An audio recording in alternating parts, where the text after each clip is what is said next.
Predstavniki Danske in Grenlandije so danes v Washington na prvi uradni sestanek o Trumpovih zamislih za ameriški prevzem Grenlandije podpredsedniku J.D. Vancu in zunanjemu ministru Marku Rubiju prinesli jasno sporočilo svojih voditeljev. Vi søger ikke nogen konflikt, men vores budskab er klart. Grønland er ikke til salg. Det har vi gjort klart fra starten.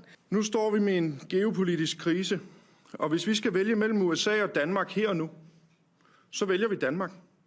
Vi vælger NATO, vi vælger kongeriget Danmark, vi vælger EU. A to je sporočilo, ki ga predsednik Trump ne želi slišati in razumeti.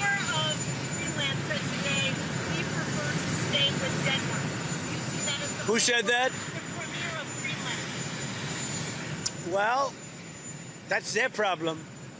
That's their problem. I disagree with them. I don't know who he is, don't know anything about him, but that's going to be a big problem for him. Tik pred današnjim sestankom je Trump na družbenih medijih objavil, da je vse razen ameriškega lastništva Grenlandije nesprejemljivo in da bi bila zveza NATO močnejša, če bi bila Grenlandija ameriška. Danska premierka že dneve opozarja na drugačen scenarij. Ameriško zavzetje otoka, ki je del Danske, bi pomenilo konec NATO. Det har ikke været nemt at stå op imod et helt uacceptabelt pres fra vores nærmeste allierede igennem en menneskealder.